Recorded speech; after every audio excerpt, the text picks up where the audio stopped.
Здравствуйте! В эфире телеканала «Итоги дня», в студии Кристина Якупова. Коротко о главных темах вечернего выпуска. Состоялось первое заседание инвестиционного комитета при главе республики. Совет будет заниматься разрешением разногласий между инвесторами, государственными органами и организациями. Якутия и Донецкая Народная Республика подписали коммюнике «Основу будущего соглашения о сотрудничестве». На крупнейшем авторынке Дальнего Востока спал ажиотаж. Как происходит процесс покупки японских автомобилей на аукционах, расскажут коллеги. Новостройки в микрорайоне Теплый Стан города Ленска находятся в аварийном состоянии. Дома были построены в рамках программы переселения. По 1 миллиону рублей выплатят врачам, приехавшим работать в Нерюнгри.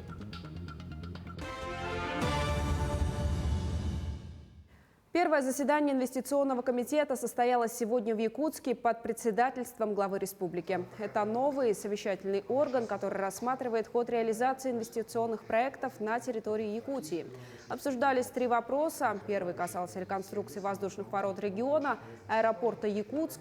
Второй – это строительство гостиницы «4 звезды» на проспекте Ленина в Якутске. И третий – развитие туристического бизнеса, в частности, строительство гостиничного комплекса и развитие инфраструктуры в Хангаласском районе на территории природного парка «Ленские столбы».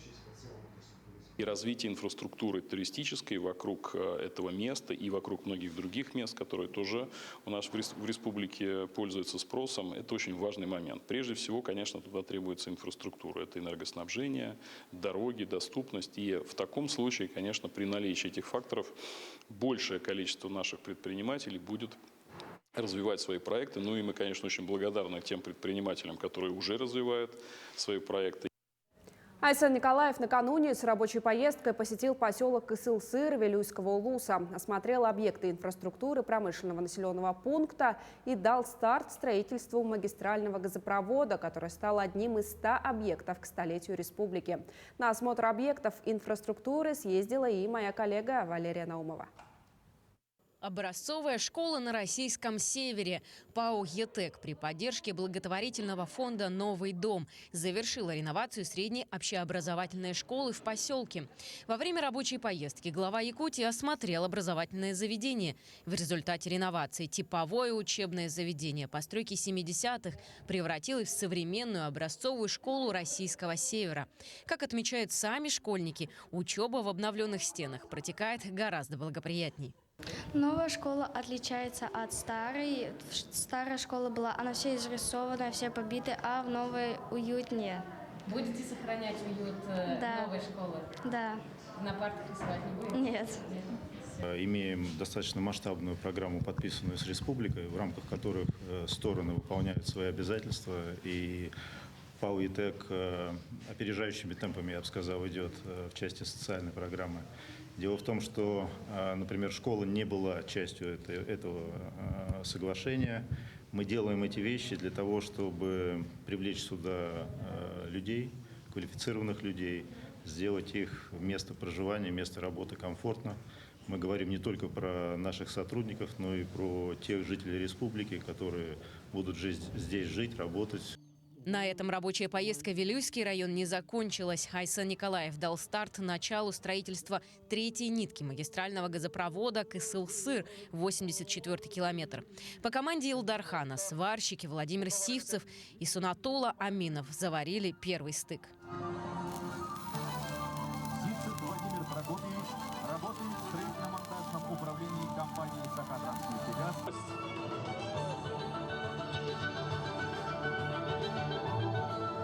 Этот год особый. В первую очередь, это год столетия СССР. И 55 лет газификации республики у нас в этом году будет, юбилейный год.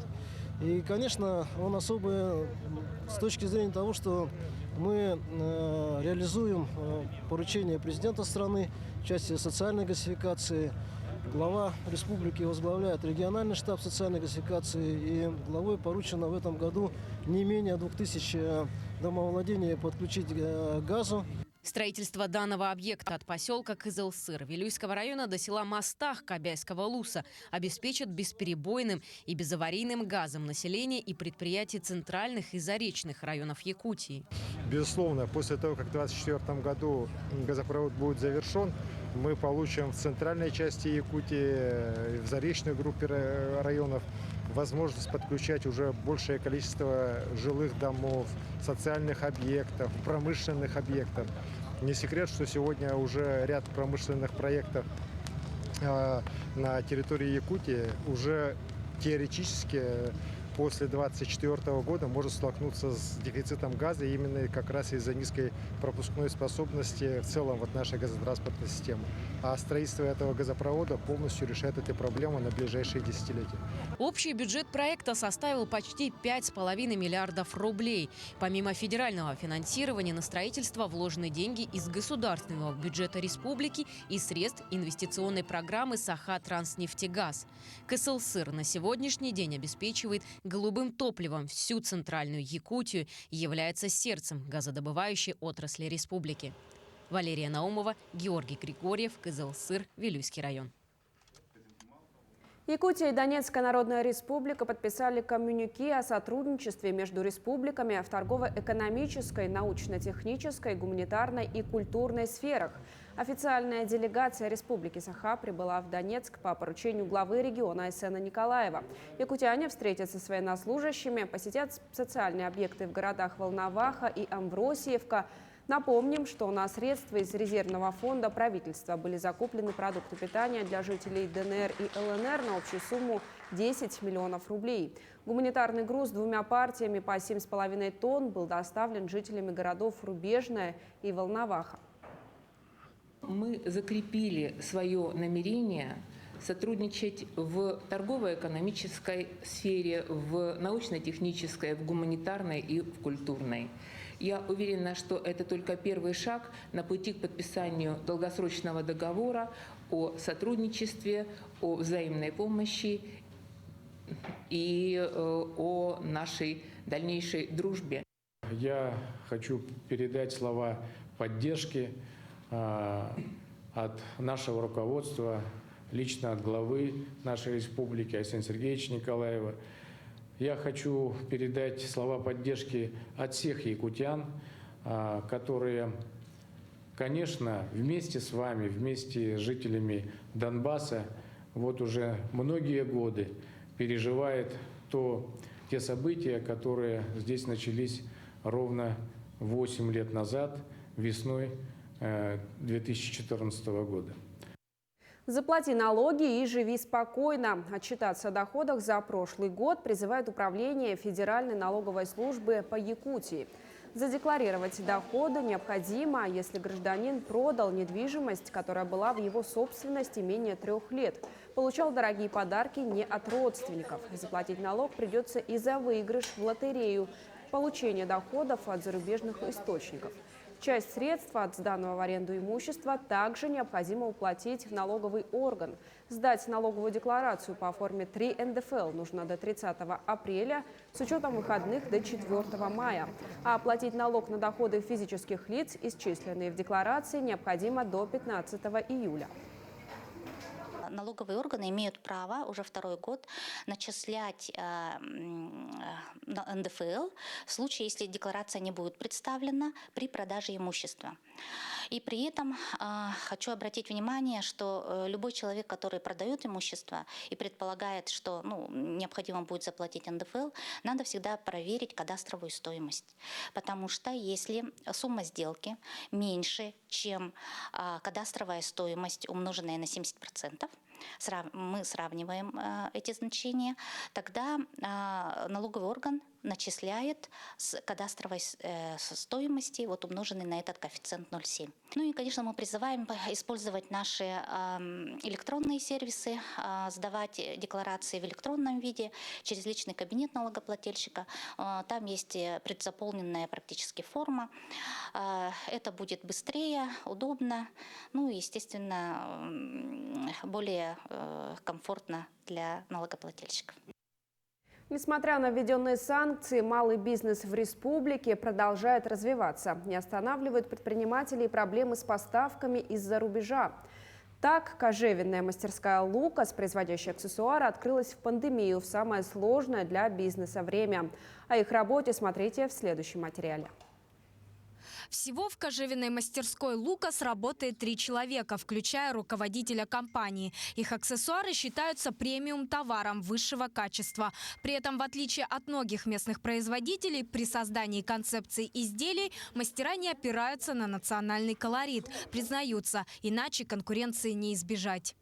По республике очень много хороших мастеров, которые занимаются этим. У нас ниша немножко другая. Мы производим более такие минималистичные, как можно сказать, аксессуары. Проблем с введением санкций небольшому предприятию удалось избежать. Все зарубежное сырье они закупили еще давно, пока этого хватает. Но и потом, по словам мастеров, закрытие границ никак не повлияет на производство. Более того, в скором времени откроется и магазин «Лукас». Мы планируем в этом году, но там будет уже не кожаные изделия, там будут инструменты, натуральная кожа, материалы для работы с ней и фурнитуру будем открывать. В основном мастерская работает по индивидуальным заказам. Вдохновляются мастера пожеланиями клиентов. В месяц у них получается порядка 40 изделий. Приходят заказы и на массовое производство. Но это, можно сказать, редкость для мастерской. Да и в целом такой товар на заводах не производят. Ведь в любом изделии мастера его душа. Саргалана Неустроева, Григорий Охлопков, Якутск. В связи с последними событиями и ограничениями ажиотаж на крупнейшем авторынке в Дальневосточном федеральном округе спал. Но люди продолжают искать выгодные варианты и вкладывать свои финансовые средства в автомобили. Процесс покупки японских автомобилей на аукционах усложнился. Тем не менее, рынок не опустел, и машины из Японии идут полным ходом. Подробнее Лидия Гасанбалаева. Автомобильный рынок во Владивостоке имеет свою уникальную историю. Долгое время он является ключевой торговой точкой приобретения автомобилей и запчастей для жителей Дальнего Востока и Сибири. Поставка автомобилей из аукционных домов Японии не приостановлена. Все работает в штатном режиме. Единственное, сейчас возникают сложности по логистике в связи с тем, что одна из крупнейших транспортных компаний отказалась работать по направлению Япония-Россия. Судов по перевозке автомобилей стало гораздо меньше. Отсюда и возникли очереди и задержки в поставке.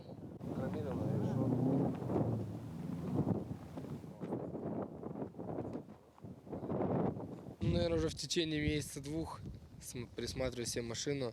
Цены, конечно, растут, но сейчас, так как доллар упал, в принципе, цены возвращаются к прежним. Поэтому вот хожу, присматриваюсь, ищу себе машинку. По словам автодилеров, интерес людей к покупке транспортных средств из Японии не снизился.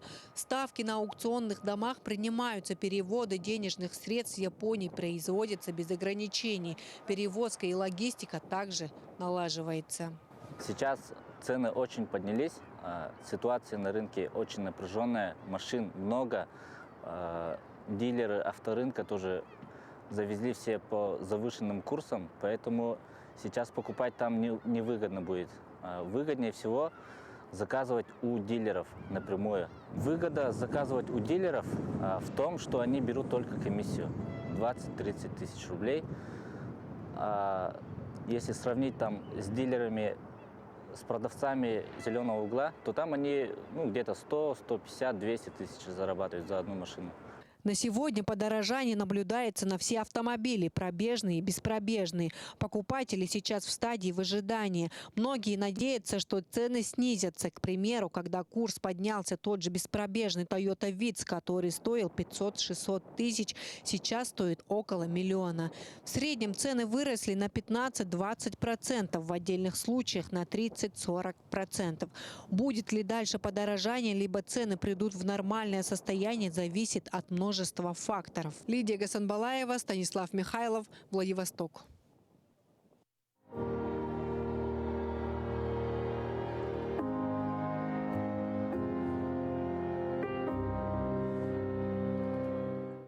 100 новых газовых автобусов получит Якутск для городских перевозок в День республики. Транспорт, работающий на альтернативном виде топлива, приобрели по поручению главы республики Айсена Николаева к столетию Якутской ССР. Напомню, в регионе работает программа по переходу на газомоторное топливо. К 30 году в Якутии планируют построить 40 газозаправочных станций. К концу этого года первая такая станция откроется в Ленске. В Мирном тем временем генеральный перевозчик Алроса Алмаздортранс рассказал, какой эффект получил от закупки 8 газовых автобусов фирмы «Лотос» для перевозки сотрудников. За первый квартал года предприятие сэкономило на топливе 600 тысяч рублей. Понравилась техника и водителям. В автобусах из набережных Челнов закрытая кабина. Ездить в ней тепло. На цифровой панели видна температура в салоне и на улице. В 50-градусные морозы теплом обеспечили 8 печек в салоне и климат-контроль. У пассажиров я спрашиваю, как комфортно, тепло, холодно. Пассажиры отвечали мне, что в салоне тепло, очень комфортно. Я чувствую, как за рулем своего легкового автомобиля. Одной заправки мне хватает на 3-4 дня. За опытом Алроса в эксплуатации газовых автобусов следят представители братского автотранспортного предприятия. В Мирный мы приехали для, скажем так, для обмена опытом, поделиться своими знаниями, посмотреть, как эксплуатируются данные автобусы на севере, скажем так, да, узнать нюансы по эксплуатации, по ремонту данных транспортных средств. За 2 года, получается, да, эксплуатации они у нас уже пробежали больше 100 тысяч километров, 120-130. Особо проблем с автобусами там не возникали. Водители, в принципе, довольны современной техникой. Коммунальные войны снова разразились в Ленске. Жилые дома в микрорайоне Теплый Стан были построены в рамках программы переселения, но уже через пару лет выяснилось, что они находятся в аварийном состоянии, чем предыдущее место жительства переселенцев. Вода с ржавчиной, отсутствие дороги, захламленные детские площадки, открытые канализационные люки. Какие еще прелести жизни обнаружила Анна Кожевникова в этом отдаленном микрорайоне, смотрите в следующем сюжете. Черная вода, отсутствие дороги, холод в квартирах, неблагоустроенные придомовые территории, открытые канализационные люки, в которые падают дети – это проблемы. Все одного микрорайона «Теплый Стан». Сравнительно новый жилой комплекс, который был возведен в рамках программы переселения. Но условия жизни людей не сильно отличаются от тех, в которых они находились, проживая в аварийном жилфонде. У нас проблемы с водой, вода течет грязная, либо вообще напора нет. Тут меняли трубы в домах, масло, прямо жир какой-то в этих трубах, они забиваются. Однако все наши труды, все, что мы везде обращались, получается как замкнутый круг. Пишем в одну организацию, у нас подправляет другую, и вот так мы ходим по кругу, а результатов никаких нет. Вот в результате чего мы обратились, вернее, подали обращение в районный совет депутатов. 13 числа начали работать по нашему вопросу. Возила в Роспотребнадзор воду, то есть вот такая, которая она у нас бежала. Мне на что ответили: вода соответствует всем стандартам. Я депутату Серегину передала все эти документы. Решением этой проблемы плотно занялся общественный совет Ленского района. Проведено собрание с жителями микрорайона и переговоры с руководителями ТЭС. Взяты пробы воды, и в данный момент проводятся лабораторные исследования. По предварительным данным есть подозрение, что происходит подсос торфяных отложений. Разгружены 2 скважины путем подключения 3-й, которая предназначена для водоснабжения детского сада. И кроме того, сегодня выполняются работы по очистке расходной емкости из сходной воды. Прокомментировал ситуацию и глава города. На сегодняшний день мы рассматриваем вопрос с руководством теплоэнергосервиса о том, что необходимо пробурить еще одну скважину и решить этот вопрос уже кардинально. И я надеюсь, до конца этого года мы эту проблему закроем. Это по холодному водоснабжению. Но помимо воды у жителей Теплого Стана накопилось много других претензий к городским и районным властям. В течение 8 лет мы пишем, чтобы не быть голословным, значит, все пачка документов в прокуратуру мною подана. То есть мы как жильцами собрались в прокуратуру и в районный совет депутатов. Управляющая компания ничего не делает. Последний раз дорогу чистили за свой счет, сложились с жильцами и почистили. Но я так думаю, что нам надо было делать это всю зиму, чтобы вот так вот не страдать, как в этом году мы потонули в этой воде. А скоро утонут в канализационных реках, так как централизованного водоотведения в этом микрорайоне нет. А с откачкой септика возникают проблемы. В 2021 году я в устной форме обращалась в «Комфорт» по поводу вот этой канализации. Бежала под дом, запах был.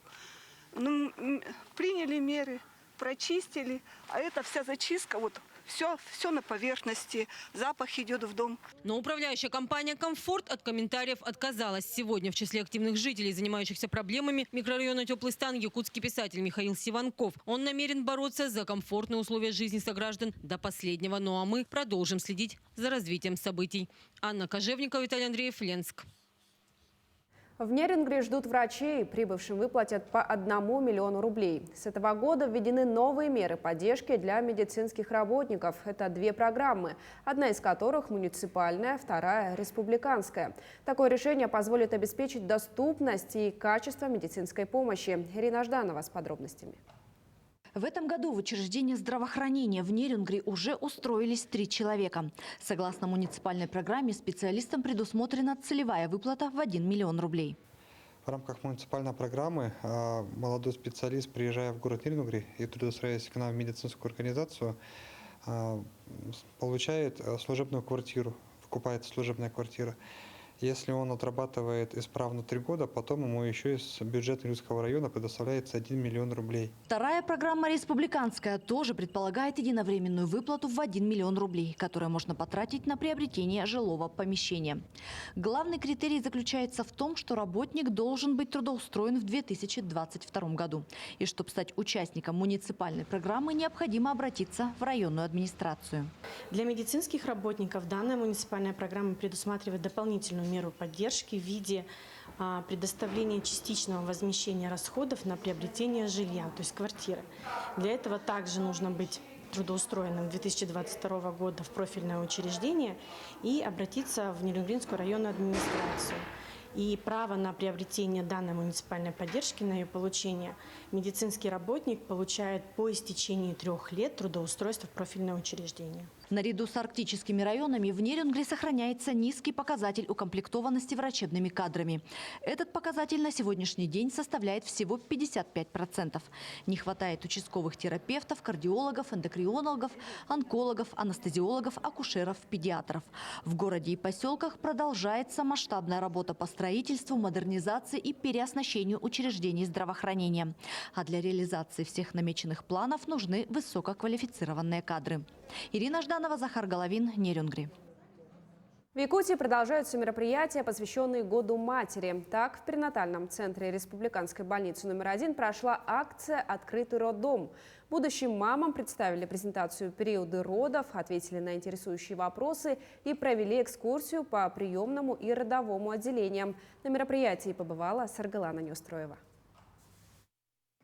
Одним из главных преимуществ перинатального центра Республиканской больницы номер 1 на сегодня является многопрофильность и быстрый доступ к услугам любых узконаправленных специалистов. Именно поэтому сегодня центр принимает беременных с тяжелыми осложнениями и патологиями плода.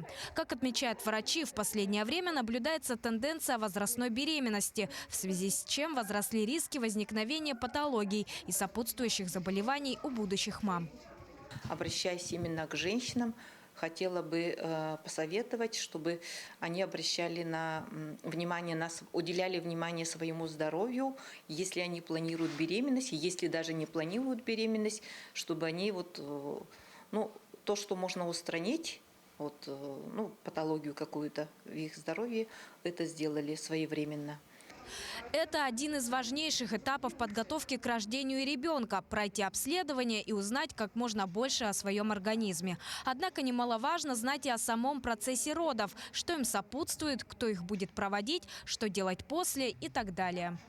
Когда женщины теоретически, практически знакомиться с местом, где они будут рожать, кто у них будет принимать роды, как все это происходит.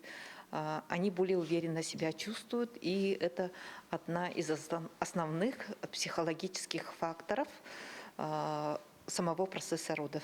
Работу по просвещению будущих мам в перинатальном центре начали еще 3 года назад. Алина Фролова совсем недавно родила первенца. Чувствует себя хорошо. Молодая мама признается, перед поступлением в центр о родах не знала ничего. Здесь ее всему научили и обо всем рассказали.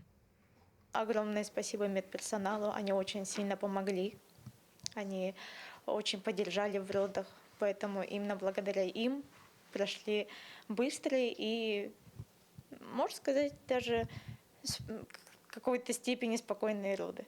Подсказывали очень хорошо, подсказывали, как дышать правильно, техники дыхания подсказывали. Когда ребенок родился, тоже провели инструктаж, так скажем.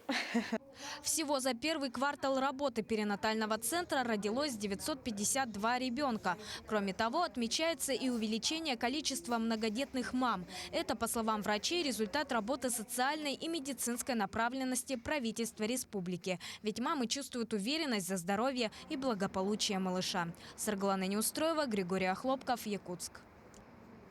На этом все. Наши корреспонденты следят за развитием событий. Еще больше информации на наших сайтах.